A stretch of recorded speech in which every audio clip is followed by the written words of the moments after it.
आप मिलेंगे Indian direct selling association के चेयरमैन रजत बैनर्जी सर से, जिनका 22 साल का डायरेक्ट सेलिंग का तजुर्बा है।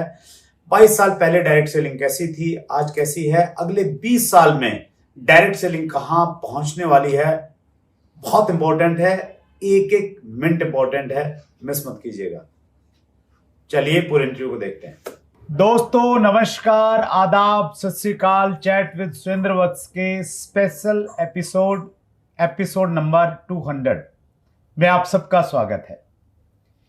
1 जनवरी 2019 को हमने ये सफर शुरू किया था, इस उम्मीद के साथ कि हम कम से कम 1 साल तक अपने इस प्रयास को जारी रखेंगे और डायरेक्ट सेलिंग इंडस्ट्रीज के बड़े बड़े लीडर्स को, जानकार लोगों को लेके आएंगे और उन सब से हम लोग सीखेंगे।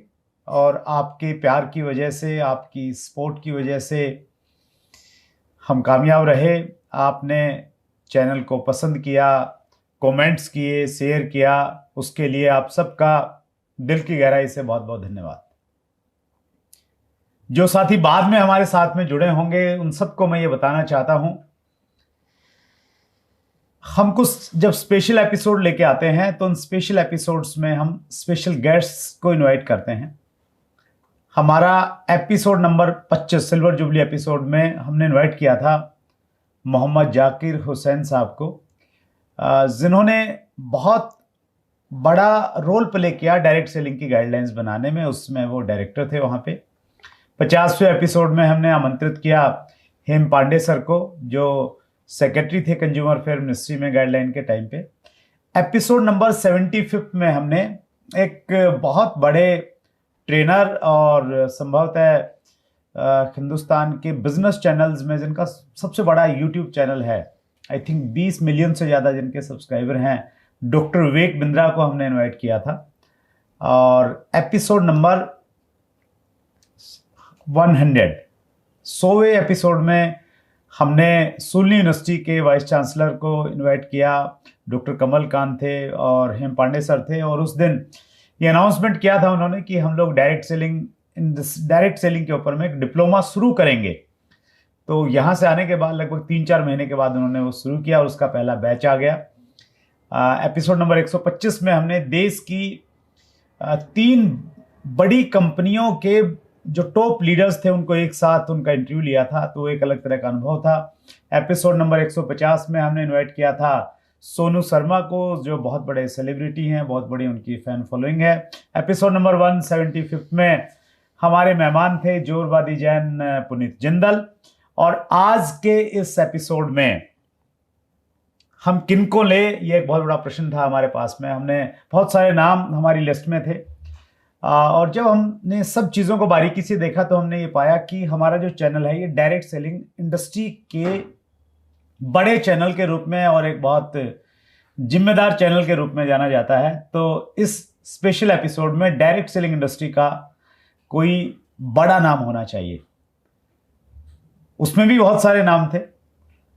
डायरेक्ट सेलिंग इंडस्ट्री को सही दिशा देने के लिए, डायरेक्ट सेलिंग इंडस्ट्री की बात को सरकार के सामने रखने के लिए हमारे देश में कुछ ऑर्गेनाइजेशंस काम करती हैं, कुछ एसोसिएशंस काम करती हैं।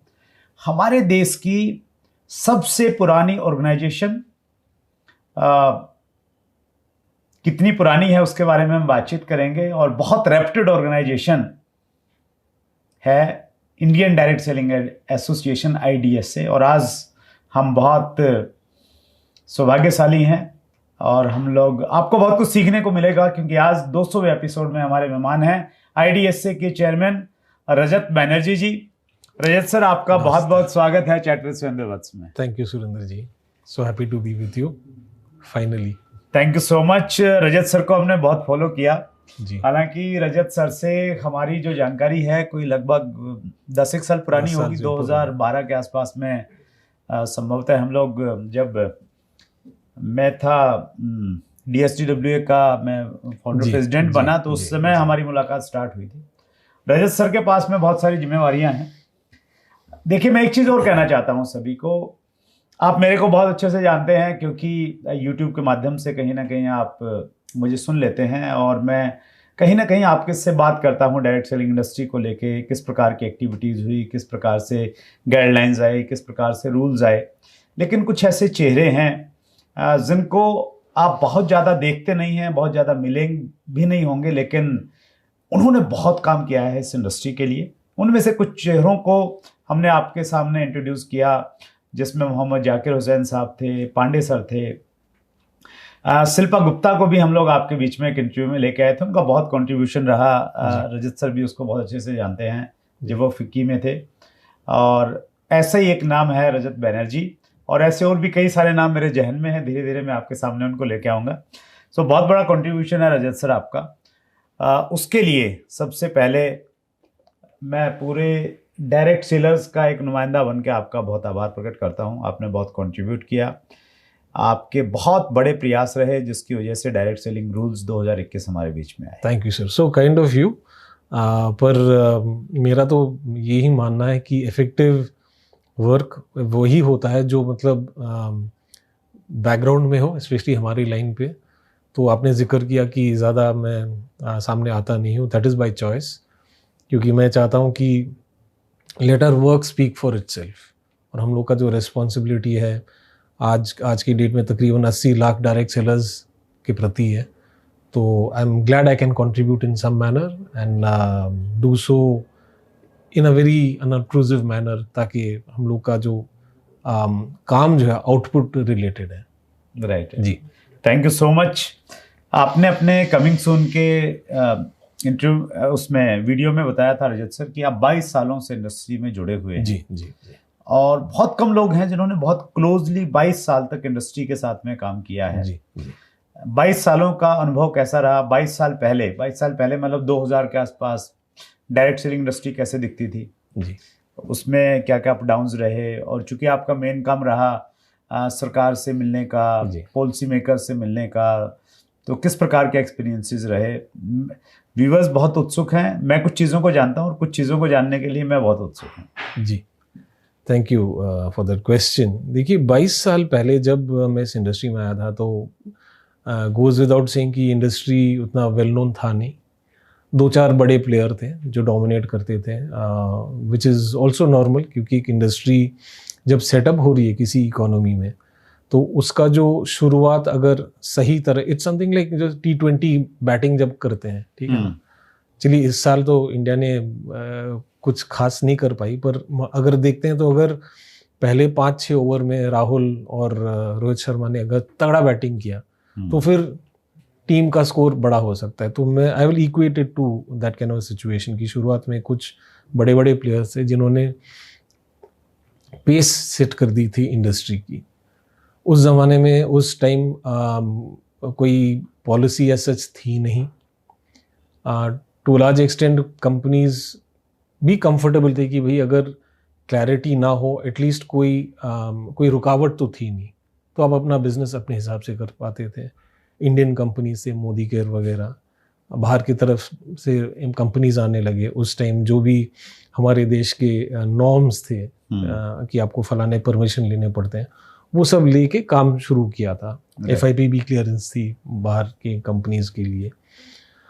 और उस टाइम मुझे जो याद है, हमारे समाज में एक लहर सा फैल गया था वर्चुअली कि डायरेक्ट सेलिंग एक माध्यम है लाइवलीहुड्स का, इनकम जनरेटिंग एक एक्टिविटी थी। और ये नया एक क्रेज तो नहीं कहूँगा, पर एक नया मौका था, नया अपॉर्चुनिटी था। लोगों ने मतलब बहुत अच्छी उम्मीदों के साथ इसको एक्सेप्ट किया, राइट। एक्सेप्टेंस बहुत बढ़िया था। और मुझे याद है मेरे इस इंडस्ट्री आने से कुछ साल पहले मेरे घर में मेरे पिताजी जो फौजी रहे थे, उनके मित्र आए थे डायरेक्ट सेलिंग के बारे में, किसी कंपनी के बारे में बात करने के लिए। तो मतलब मान लीजिए उस टाइम मुझे लग रहा था कि समाज के हर वर्ग के लोग इंटरेस्टेड थे। काफ़ी एक नया चीज़ था। तो अर्ली डेज कहते हैं, अर्ली डेज जब एक रोमांस नया होता है तो बहुत सारे अच्छे चीज़ आते हैं, बहुत सारे। And as a marriage grows little long, फिर वो चैलेंजेस आते हैं which we will talk about. जी, राइट। तो शुरुआत में बहुत अच्छा था, मतलब ये स्टार्टिंग फेज की बात करें हम 2000 से लेके 2004-5 के आसपास तक का टाइम ऐसा रहा? जी जी जी, मतलब मैं ये कहूँगा 95 96 से 2005 के आसपास, तो 10 साल जो है ये इंडस्ट्री काफ़ी हद तक पूरे देश में स्प्रेड हो गया था, फैल गया था। बड़े बड़े नाम थे, कुछ इंडिजिनस कंपनीज, इंडियन कंपनीज भी शुरू हुए थे, एक्सेप्टेंस अच्छा था। राइट। और उस time from the regulators perspective, government के पर्सपेक्टिव से कोई खास अटेंशन या चैलेंज नहीं आ रहा था। ये एक इंडस्ट्री चल रही थी और काफ़ी मैं कहूँगा स्मूथली चल रही थी उस टाइम। तो जो टफ टाइम आया डायरेक्ट सेलिंग इंडस्ट्री को, आपने तो बहुत नज़दीक से चीज़ों को देखा होगा, क्योंकि आप शुरुआत से ही एसोसिएशन का पार्ट रहे। जी। मुझे याद है रजत सर 2011-12 का बहुत टफ टाइम था। जी जी। और एक, क्योंकि जिस कंपनी में मैं जुड़ा हुआ था उसको भी अचानक बंद कर दिया था, और एक लगभग 8 महीने लंबा हम लोगों ने एक आंदोलन किया, और लकीली मैंने उसको लीड किया। उस आंदोलन का मैं मुख्य हिस्सा था। तो बहुत क्लोज से मैंने देखा, और आपने भी देखा, आप भी कहीं ना कहीं जिस कंपनी से एसोसिएटेड रहे, बहुत बड़ी पोस्ट पे, वहाँ भी इश्यूज रहे, चैलेंजेस रहे। तो वो फेज़ कैसा था, और उससे आप और इंडस्ट्री कैसे बाहर आई? देखिए, जो मेन, जैसे मैं पहले कह रहा था, 2005 तक गवर्नमेंट की तरफ से कोई, there is no reason to think कि भाई इस इंडस्ट्री में कोई फोकस या अटेंशन या कंट्रोल नहीं करनी चाहिए। राइट। जिस पीरियड की आप बात कर रहे हो, 2010-11 में, मुझे याद है केरल में उस टाइम ओमन चांडी साहब चीफ मिनिस्टर थे। क्या हुआ था वहाँ पे कि एक पीरियड में, मतलब 5-6 महीने में 3 कंपनियां गायब हो गई थी। ओके। और केरल तो आपको पता ही है, लेफ्टिस्ट गवर्नमेंट है, एजुकेशन लेवल्स बहुत हाई है, हर कोई पेपर पढ़ता है उस ज़माने में भी। तो मीडिया कह रही थी कि तकरीबन 500 करोड़ का नुकसान पड़ा केरल के लोगों के लिए। ओके। तब जाके पहली दफा वो जो कंपनियां गायब हुई थी, वो मनी सर्कुलेशन कंपनियां थी। देखिए साहब, ये सारे कंपनीज का जो ऑपरेटिंग स्टाइल है, डायरेक्ट सेलिंग के साथ जुड़े हुए हैं। Okay okay. और दूसरी बात, जो हमारे मार्केट में या हमारे रेगुलेटर्स में भी एक कंफ्यूजन रहा कि भाई डायरेक्ट सेलिंग क्या है, MLM क्या है, आपके फिर नेटवर्क मार्केटिंग क्या होती है। तो ये सारे जो डेफिनेशंस है का एक खिचड़ी टाइप का बना हुआ था। राइट। तो कमिंग बैक टू केरल, तो जैसे ये 3 कंपनी गायब हो गए लोगों के पैसे लेके, तो स्टेट गवर्नमेंट ने बोला इस इंडस्ट्री को बंद किया जाए। ओके। और फिर हम 3 महीने लगातार, मुझे याद है सुरेंद्र जी, हम लोग दिल्ली से उस टाइम कभी कभी हफ्ते में 2-2 बार जाते थे त्रिवेंद्रम, और उस टाइम कोई डायरेक्ट फ्लाइट थी भी नहीं। राइट। फ्लाइट सारे कोचिन से फिर त्रिवेंद्रम जाते थे, तो मतलब जाना 5 घंटे, आना 5 घंटे।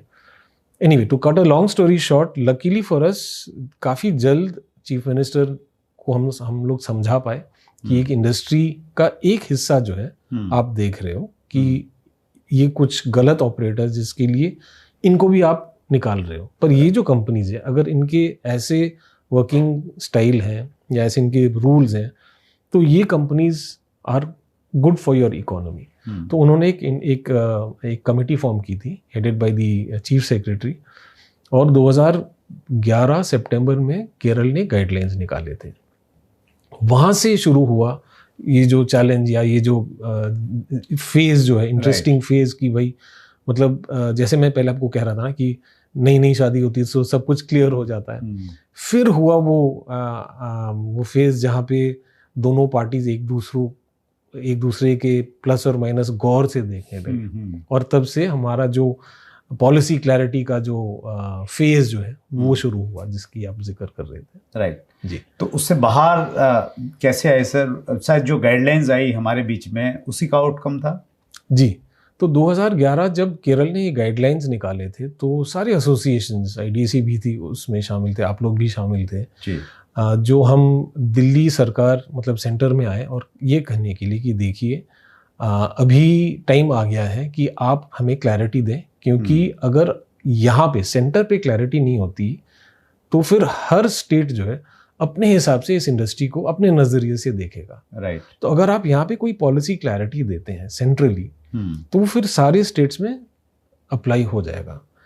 लकीली फॉर अस क्या हुआ था, मान लीजिए 2009 से 2014 के बीच इन 5 सालों में 4 कमिटीज और वर्किंग ग्रुप फॉर्म किए थे सेंटर में। ओके। एक इंटरमिनिस्ट्रियल ग्रुप फॉर्म हुई थी 2009-10 में, फिर एक इंटरमिनिस्ट्रियल कमेटी राइट 11 में, फिर 12 में एक इंटरमिनिस्ट्रियल ग्रुप, और फिर आखिर में 2014 में एक इंटरमिनिस्ट्रियल कमेटी फॉर्म हुई थी। तो जिस पीरियड की आप बात कर रहे हो तब तक ऑलरेडी गवर्नमेंट को एक अंदाजा था कि देखिए ये एक इंडस्ट्री है जहाँ पे बहुत सारे लोग जुड़े हुए हैं, बहुत सारे लोग की उम्मीदें जुड़े हुए हैं। राइट।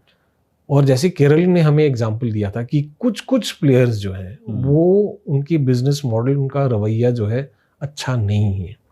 यहाँ पे इस तरफ बहुत सारी कंपनीज जो अच्छा काम कर रहे हैं, लेकिन वही होता ना कि एक अगर नए उभरते हुए इंडस्ट्री में कुछ लोग इंडस्ट्री को ही इनडायरेक्टली बदनाम करें तो इस साइड के जो लोग अच्छा काम कर रहे हैं उन पे इफेक्ट होता है।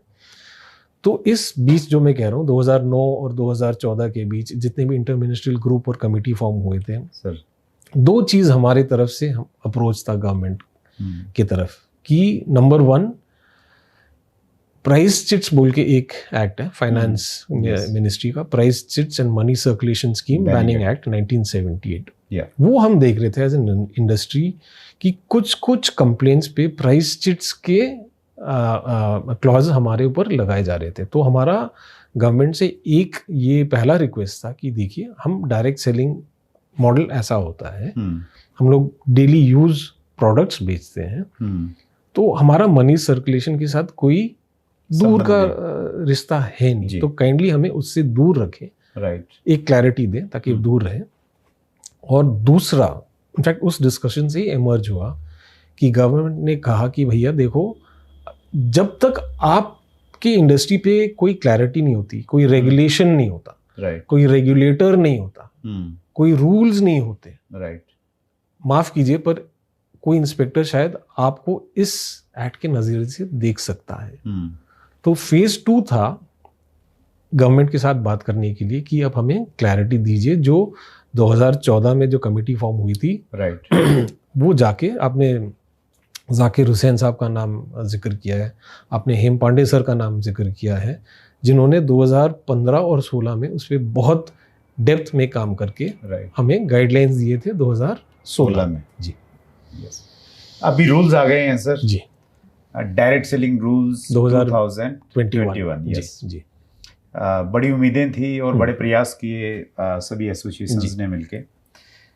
जब रूल्स आए तो मीडिया में अलग अलग तरह की खबरें आई। कुछ ने इसको बोला कि ये तो इंडस्ट्री के लिए डिजास्टर आ गया है, कुछ ने बहुत वेलकम किया, और इवन उस कंफ्यूजन को दूर करने के लिए हमने हमारे इस शो पे हेम पांडे सर को, एडवोकेट देवानंद को और उन दोनों को बुलाया और वहाँ हमने क्लैरिटी लाने की कोशिश की।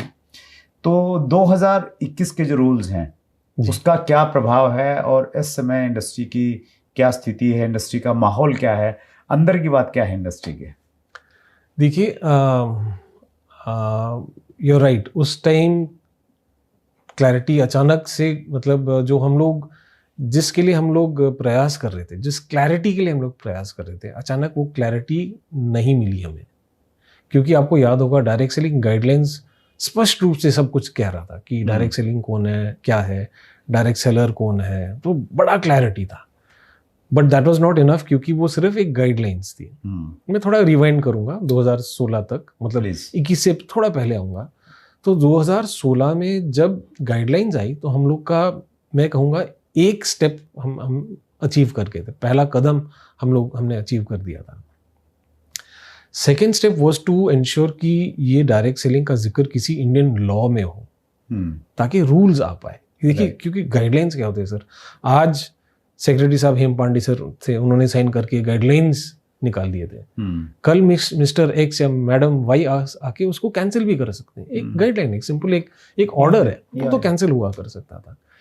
तो उस टाइम हमने क्या किया, 2016 के आसपास यहाँ पे जो हमारे पार्लियामेंट्री स्टैंडिंग कमेटी है कंज्यूमर अफेयर के, पार्लियामेंट्री स्टैंडिंग कमेटी है फाइनेंस के, हम सारे एसोसिएशंस बोले, IDSA के तरह से, फिकी के तरफ से, एवं FDSC भी थे, मुझे याद है।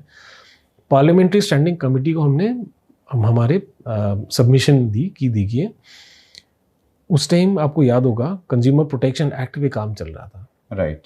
तो हमने कहा कि देखिए हमारा इंडस्ट्री मिनिस्ट्री कंज्यूमर अफेयर्स के अंडर आता है, डिपार्टमेंट ऑफ कंज्यूमर अफेयर्स में आता है।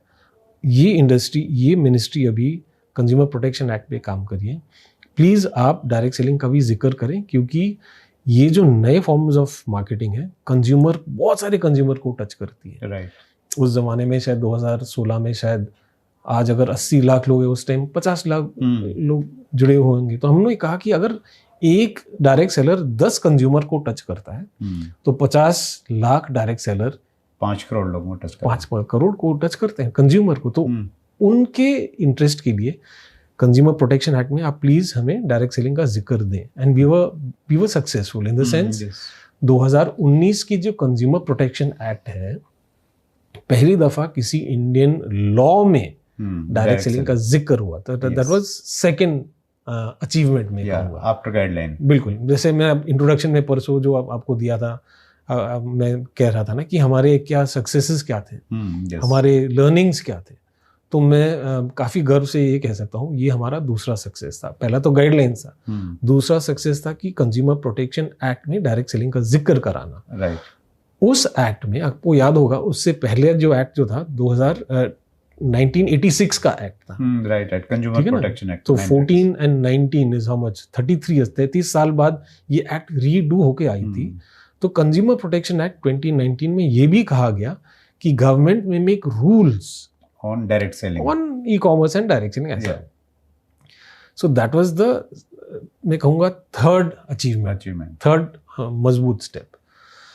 उसके बाद जो भी डायलॉग हुई थी गवर्नमेंट के साथ, वो पॉजिटिव की तरफ जा रही थी, जहाँ पे डायरेक्ट सेलिंग का पूरा डेफिनेशन था, नेटवर्क ऑफ सेलर्स का डेफिनेशन था, और as a counter measure definition of pyramid भी थी। राइट। और पिरामिड का डेफिनेशन पहले किसी लॉ में था नहीं, ये पहली दफा किसी इंडियन लॉ में पिरामिड का डेफिनेशन आ रहा था। पर ये जो मुद्दा था बैलेंस हो जा रहा था with the definition of network of sellers. तो फाइनली जब रूल्स आए थे 2021 में, जो आप जिक्र कर रहे हैं कि मार्केट में थोड़ा एक मीडिया में भी चर्चा होने लगा कि भाई ये शायद ये इंडस्ट्री को अलाउ करेंगे कि नहीं, क्योंकि ये definition of network of sellers ये किसी कारण नहीं आई रूल्स में। राइट। तो ऑब्वियसली हम लोग का सब प्रयास ये था कि पहले तो अपने इंटरनल सबको आश्वासन देना कि भाई our industry is not under threat. जो क्लैरिटी हम लोग चाह रहे थे शायद उतना हम लोग अचीव नहीं कर रहे। क्लैरिटी एक्ट में तो है लेकिन रूल्स में नहीं आई। Correct, you are right. In act the clarity is there, definition is there. Correct. नहीं, in the act it talks about network of sellers. Network of sellers, yes. You are right. पर हम लोग चाह रहे थे कि भाई रूल्स में भी उसको एक्सपेंड किया जाए। True. Exactly. तो that is what created this slight stir in the media and in the market कि भाई शायद ये रूल्स हमारे लिए अच्छे नहीं है। जी।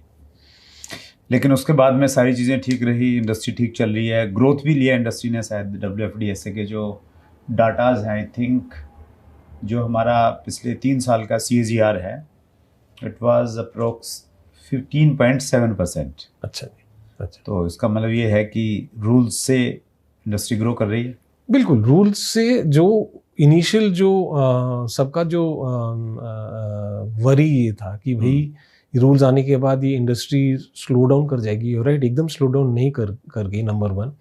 एक और स्केयर था कि भाई अभी जो रेगुलेटर हमें बंद कर देगी, कहीं पर एक्शन नहीं हुआ। दिस इज एग्जैक्टली व्हाट, जब हम लोग as a industry we met, of course secretary consumer affairs बहुत बार उनसे मिले हैं, पीयूष जी से भी मिले थे। पीयूष जी ने इनफैक्ट वो लॉ खोल के हमें दिखाया भी कि भाई अगर एक्ट में through a network of sellers लिखा है तो आप लोग किस बात पे क्यों घबरा रहे हो। पर फिर भी वही होता है ना कि अंग्रेजी में कहते हैं ना, वंस बिटन ट्वाइस शाई। एक बार अगर कुछ गड़बड़ हो जाती है तो आप ज्यादा केयरफुल हो जाते हो। हमें एब्सोल्यूट क्लैरिटी चाहिए। और दूध का जला वो छाछ को भी फूंक मार के पीता है, तो वो स्थिति थी हमारे साथ। बिल्कुल बिल्कुल। तो मैं आप थ्रू योर वंडरफुल चैनल सबसे ये कहना चाहता हूँ कि वो प्रयास अभी भी जारी है। Right, we have not given up and I don't think we will take our foot off the pedal, we will not rest till this definition is clarified, because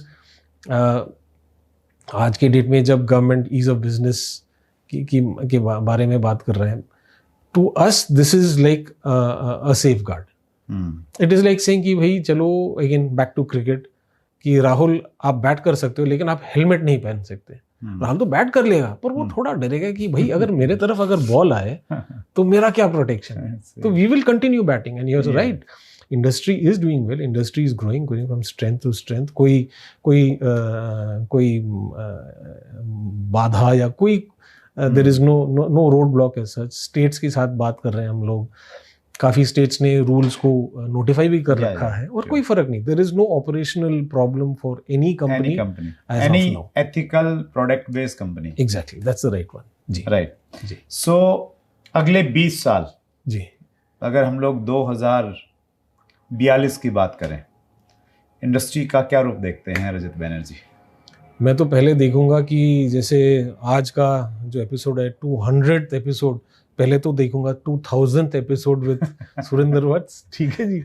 और सेकेंडली देखिए, अगर हम लोग लार्ज पिक्चर देखें, बड़ा picture देखें, आज के डेट में India is the 5th biggest economy of the world. हमने ग्रेट ब्रिटेन को कुछ 4-6 महीने पहले पीछे छोड़ रखा है।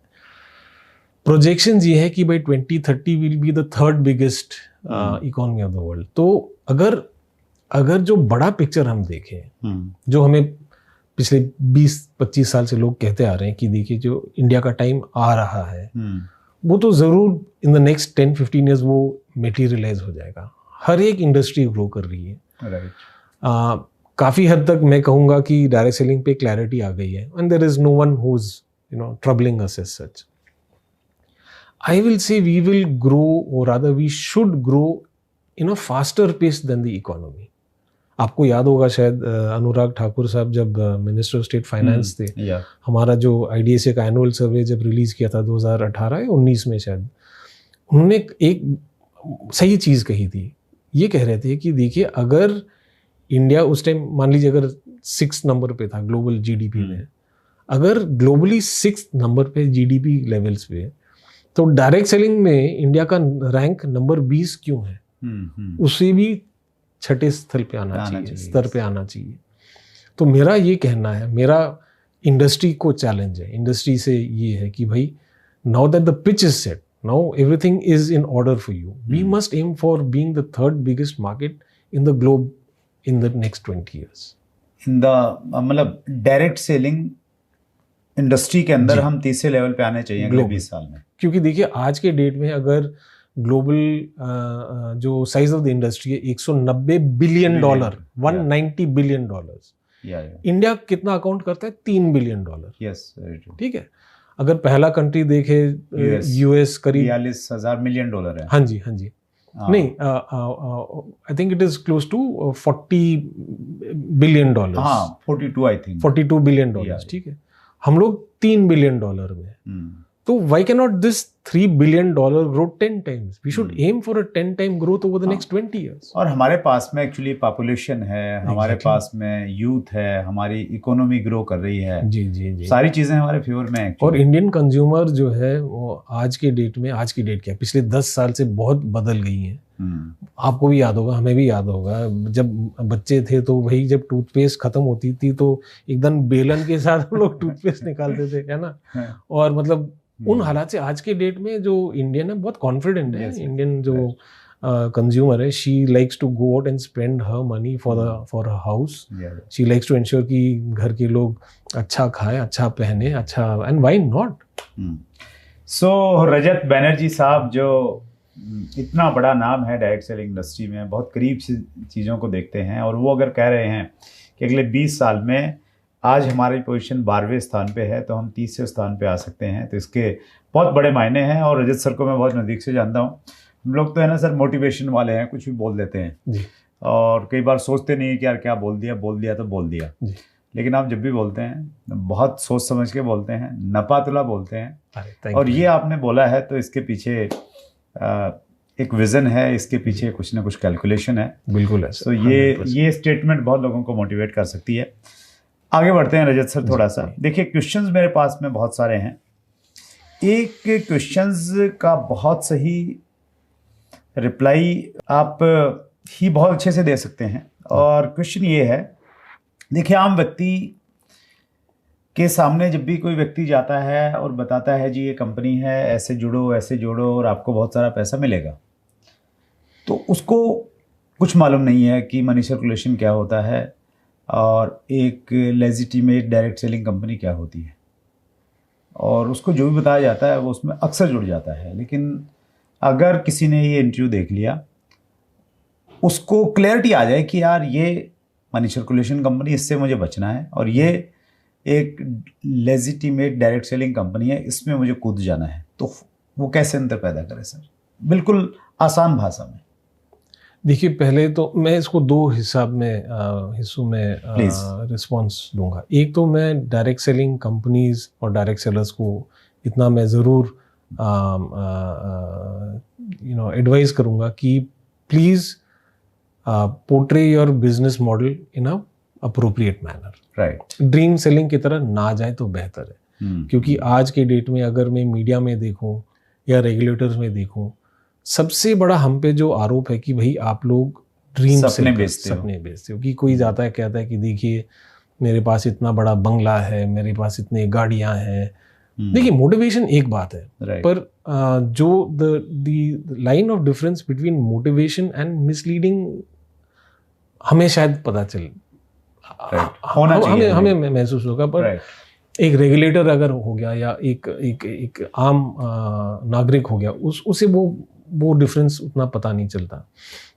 हालांकि अगर मैं मार्केट में देखूं, एडवर्टीजमेंट जो होती है वो भी तो मिसलीड ही, एक तरह से मिसलीड ही कर सकती है, और जिसके कारण आपके लिए एथिकल एडवर्टाइजमेंट काउंसिल भी है वगैरह, उनको देखने के लिए। तो मेरा पहला जो होगा डायरेक्ट सेलर को और डायरेक्ट सेलिंग कंपनीज को, प्लीज़ आप अपना जो ड्रीम सेलिंग ना करें, हकीकत बताएं। क्योंकि the second part is to the public is direct selling rules अभी पब्लिक डोमेन में अवेलेबल है। उसमें dos and don'ts clarity of a company काफ़ी क्लियर है। आप अगर किसी डायरेक्ट सेलिंग कंपनी के साथ जुड़ जाते हैं, आपको कम से कम जो भी मतलब इस कंपनी के ऑफिसेज कहाँ पर हैं, इनके प्रोडक्ट्स कैसे हैं, इनके प्रोडक्ट के रिटर्न पॉलिसीज़ हैं कि नहीं, ऐसे जो consumer because you have to keep in mind कि ये हमें रूल्स जो आए हैं कंज्यूमर प्रोटेक्शन एक्ट के अंडर आए हैं। राइट। तो एक कंज्यूमर के हिसाब से, कंज्यूमर के नज़रिए से जो भी एक्सपेक्टेशन है फ्रॉम अ डायरेक्ट सेलर और डायरेक्ट सेलिंग कंपनी, वो इस कंपनी में है कि नहीं, और आपको कम्युनिकेट किया जा रहा है कि नहीं। That is my advice to consumers कि kindly be aware of your rights, जो हर लाइन में होता है भाई। जैसे आज के डेट में हम देख रहे हैं ई कॉमर्स इतना बढ़ गया है। Now, as a consumer, even I have suffered at times because मुझे जो प्रोडक्ट मिलता है मुझे अच्छा नहीं लगता है, वापस करता हूँ। कभी टाइम लग जाता है, कभी पैसे मिलते, कभी नहीं मिलते हैं। तो मेरा भी रिस्पॉन्सिबिलिटी बनता है as a consumer to understand कि भाई अगर यहाँ से लेता हूँ तो प्लस माइनस क्या है। यहाँ पे जो मुद्दा है, since the direct selling possibility of product reaches me through an individual, Surendra Vats मुझे कह रहे हैं, So I have to question Surinder Vats very clearly कि भाई are all these parameters taken care of or not? Right. Ji, that's great. इसमें मैं एक चीज़ और ऐड करना चाहूँगा सर। जरूर। जब भी हम किसी कंपनी से जुड़े तो उसकी वेबसाइट पे जाएं। बिल्कुल। और डायरेक्ट सेलिंग रूल्स के अनुसार हर कंपनी ने कुछ डॉक्यूमेंट्स वेबसाइट पे अपलोड करना जरूरी है। जी। तो वो जरूर चेक कर लें। अगर वो है तो मान लेते हैं कि ये कंपनी ठीक ठाक हो सकती है, बिकॉज ये सारी वो इन्फॉर्मेशन गवर्नमेंट को शेयर कर रही है। हाँ, गवर्नमेंट को शेयर कर रही है, पब्लिक को शेयर कर रही है। तो वो हम जरूर देख लें। सही बात। रजत सर देखिए, एक तो आपका डायरेक्ट सेलिंग का तो आपका फेस है ही, सब लोग आपको बहुत अच्छे से जानते हैं जी। और मैं चूँकि आपको नज़दीक से जानता हूँ, कई बार हम लोग मिले हैं, आप बहुत फिजिकली बहुत फिट रहते हैं जी थोड़ा बहुत। और सोशल मीडिया पे भी आपकी कुछ ना कुछ एक्टिविटीज़ हम लोगों को मिलती रहती है जी। और 52 साल की उम्र में आपने 52 किलोमीटर आप दौड़े। जी। तो ये मोटिवेशन कहाँ से आया और ये मतलब शुरुआत कहाँ से की आपने? और आप ट्रैक भी करते रहते हैं, मैराथन में आप खूब जाते रहते हैं, तो वो शुरुआत कैसे हुई? और बाकी लोग जो थोड़ा सोचते हैं कि यार ये हमारा मतलब का काम नहीं है, जी जी जी। तो उन लोगों को भी हम लोग इंस्पायर करना चाहते हैं आपकी इस टॉक से और आपके इस एक्सपीरियंस से। अरे थैंक यू सर। ऐसा था कि 2020 में आपको याद होगा मार्च अप्रैल तो पूरा लॉकडाउन था, हम yes, घर से निकल ही नहीं पा रहे थे। तो मैं रनर हूँ, पिछले करीब अभी 17 साल हो गए। मेरा पहला मैराथन मैंने 2005 में किया था, मुंबई स्टैंड चार्ट हुआ करता था, मतलब कंप्लीट 42 किलोमीटर। क्योंकि मेरा बचपन भी ऐसा है कि पिताजी फौज में थे, तो हम लोग उसी माहौल में बड़े हुए हैं कि भाई, और बोर्डिंग स्कूल में गए थे तो सब कुछ था, घुड़सवारी थी, स्विमिंग था, ट्रैकिंग वेकिंग हुआ करते थे, ऊटी में पढ़ते थे, पहाड़ी इलाका है। तो 2020 में क्या हुआ कि एक तो लॉकडाउन के कारण भाई हम दिन में कहीं निकल नहीं पाते थे, तो मैं क्या करता था, मैं सुबह 4 बजे दौड़ने निकल जाता था। अच्छा। एकदम पुलिस तो थी नहीं मना कर दी थी, 2-3 बार पकड़ भी लिया था और बोला कि सर आप प्लीज घर जाइए, क्योंकि पता था यार 4 बजे अगर निकला तो आदमी किस टाइप का हो, एकदम टॉर्च लैंप लगा के जाते थे हम लोग, टॉर्च लगा। तो मैं काफ़ी रनिंग मेरा बढ़ गया था उस टाइम। और तो उसी टाइम जब वो लॉकडाउन के टाइम मैंने अपने आप को एक चैलेंज दिया था कि चलिए आपका बर्थडे आ रहा है अगस्त महीने में, you'll turn 52, do 52 kilometres that day. तो उस दिन मेरे जो रनिंग ग्रुप है, मेरे करीब के मित्र हैं, मनदीप, दून और 2-3 और लड़के थे मेरे साथ, प्रवीण शर्मा।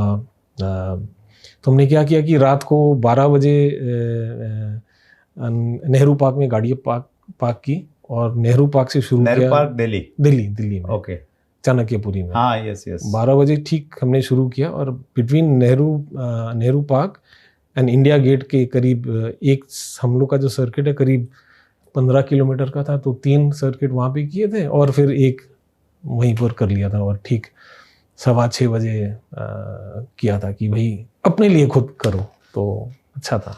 अच्छा, 52 किलोमीटर अप्रोक्स 6 आवर्स में, 6 hours 15 minutes। हाँ जी। और ट्रैकिंग भी आपने कई सारी की है सर, ट्रैकिंग का कोई एक्सपीरियंस ऐसा, कोई ऐसा मतलब रोमांच, कुछ ऐसा सिचुएशन की यार कहाँ फंस गए? ट्रैकिंग भी सर उससे पहले करता आ रहा हूँ। 2002 में हम लोग पहली दफ़ा गए थे। 2003 किन्नर कैलाश का ट्रैक किया था, 6 दिन का ट्रैक था। 2004 में स्पीति गए थे, पर अच्छा। उस ट्रैक हम लोग कर नहीं पाए क्योंकि स्पीति से जब लद्दाख एंटर कर रहे थे तो ऑल्टीट्यूड में हम लोग को, मेरे और मेरा जो ट्रैकिंग पार्टनर था, हम लोग की तबीयत खराब हो गई, हम लोग वापस आ गए। ऑक्सीजन की वजह से? ऑक्सीजन लैक ऑफ जो पानी हम लोग शायद कम पी रहे थे, तो ऑल्टीट्यूड सिकनेस हो गई, तो हमें वापस आना पड़ा। क्योंकि ऑल्टीट्यूड सिकनेस जब होता है तो अगर आप और ऊंचाई पे जाते हो तो फिर आप you are asking for trouble basic, तो वापस आ गए थे। और सबसे बढ़िया जो ट्रैक मेरा जो रहा है, 2006 में हम लोग मनाली से बड़ा भंगाल का ट्रैक किए थे। 11 दिन का ट्रैक था। और सुरेंद्र जी, पहले 11 दिन पहाड़ों में कोई नेटवर्क नहीं, कुछ नहीं, भूल जाइए। हम लोग 8वें दिन किसी गांव में पहुंचे, तो 7 दिन हम लोग सिर्फ पहाड़ों में थे। पहाड़ों में, कोई आसपास था नहीं, कोई गांव कुछ नहीं था। हाँ, कुछ जो गद्दी शेपर्ड होते हैं ना, वो जो भेड़ बकरियां ले जाते हैं, उनसे मिलते थे बस। तो वो बहुत बढ़िया लंबा ट्रैक था। स्पीति जो किन्नर कैलाश का ट्रैक, वो सबसे डेंजरस था मैं कहूँगा। 2 बार तो हम लोग हालत बहुत ख़राब हो गए थे, but it's a good challenge. आप कर पाते हो तो आप यू फील गुड योरसेल्फ कि अपने लिए मैंने कुछ किया है। एक्चुअली लास्ट टाइम जब हम लोग हिमाचल में मिले थे सोलनी यूनिवर्सिटी में जी, तो उसमें आपसे मिले, हम लोग छोटे से ऊपर मंदिर पे गए थे, आपको ध्यान होगा। तो हमारी बात हुई, तो मैंने भी सोचा यार कुछ ना कुछ, रजत सर से मोटिवेट होके मैंने भी कुछ शुरू किया। तो रिसेंटली हम लोग एक 3 दिन का ट्रैक करके आए। अरे वाह, बहुत बढ़िया सर। और बहुत अच्छा एक्सपीरियंस रहा सर। उसके करने के मेन कारणों में आप एक थे मुख्य भूमिका में, तो उसके लिए भी थैंक यू वेरी मच। और मुझे लग रहा है हमारे इस कन्वर्सेशन को देख के भी कुछ लोग जागेंगे, वो भी पहाड़ों की तरफ जाएंगे। इसका एक थोड़ा कंप्लेन है, क्या? अगर मैंने आपको मोटिवेट किया था इस ट्रिक के लिए गए थे, आप मुझे बुला सर, लेते, वो मैं आ आपके लेवल जाता। का नहीं था ना। आपके लेवल के लिए तो नहीं, मैं नहीं सर, कोई नहीं, नहीं, 7 दिन 10 दिन के लिए नहीं, जाऊंगा नहीं, तो नहीं, फिर ऐसा रजत कुछ सर के नहीं साथ है, में ऐसा चलेंगे। कुछ नहीं है, मतलब but I am so happy कि आप जा पाए और आपको अच्छा लगा ही होगा। बड़ा अच्छा एक्सपीरियंस रहा सर। पहली बार वो स्लीपिंग बैग में सोए, जी, टेंट में टेंट में। सोए, ठंडी बहुत ज़्यादा थी।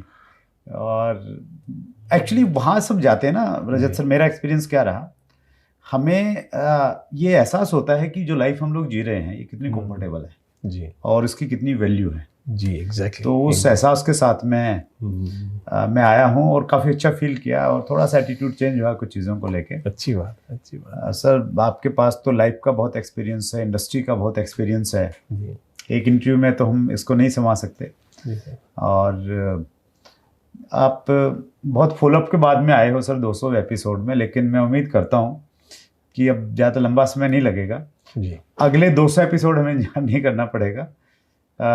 पहले हम आपको बुलाएंगे और ये एक्चुअली ना एविडेंस हो जाता है, कोई यहाँ पे हाँ भर के चला जाता है ना, तो फिर हम दिखा देते हैं कि भैया देखो आपने बोला था। मैंने आपको चैलेंज दिया कि 2000 तक मैं आपके साथ रहूंगा। नहीं, तो अरे बात है। बीच में माइलस्टोन्स में भी रहेंगे ना। बिल्कुल, बिल्कुल, Milestones बिल्कुल में रहेंगे, रहेंगे। 100% रहेंगे चलिए, आपके साथ। Thank you so much Rajat sir. Okay जी, once thank again you so much. सभी व्यूअर्स की तरफ से, पूरी जी। इंडस्ट्री की तरफ से जी। जो आपने कंट्रीब्यूट किया है, बहुत बहुत धन्यवाद। Thank you Rajat, Surendra ji, thank you, नमस्ते। सो ये थे Rajat Banerjee sir, direct selling industry का एक बहुत बड़ा नाम है और हमारे इस स्पेशल एपिसोड में हमारे मेहमान रहे। रजत सर, एक चीज़ के लिए और आपका विशेष धन्यवाद, जी, हिंदी में बातचीत करने के लिए विशेष धन्यवाद, क्योंकि आप इंग्लिश में बहुत कंफर्टेबल हैं और मैं तो जब भी आपको सुना है अंग्रेजी में ही सुना है, तो इतनी अच्छी हिंदी बोल लेते हैं, तो ये मेरे लिए बहुत एक न्यूज़ भी है और मैंने बहुत कंफर्ट फील किया आपके नहीं साथ सर, में। अभी दिल्ली में ही 30 साल हो गए काम करते, तो नहीं, मैंने इतना हिंदी बोलते हुए नहीं देखा पहले कभी आपको। इवेंट्स ही में नहीं जब भी मिला। मिले तो वहाँ पे इंग्लिश में ही चर्चाएं रहती हैं जनरली। जी, so once again thank you so much Rajat sir. Thank अगले you, sir. मंगलवार को रात्रि 8 बजे फिर एक बड़ी शख्सियत से मुलाकात होगी। अपना ख्याल रखिएगा। चैनल अगर सब्सक्राइब नहीं किया है, शेयर नहीं करते हैं, तो इतनी अच्छी अच्छी इन्फॉर्मेशन, ऑथेंटिक इन्फॉर्मेशन जो आपको मोटिवेट कर सकती हैं, सही डायरेक्शन दे सकती हैं, कैसे मिलेंगी? बहुत बहुत धन्यवाद। अपना ख्याल रखिएगा।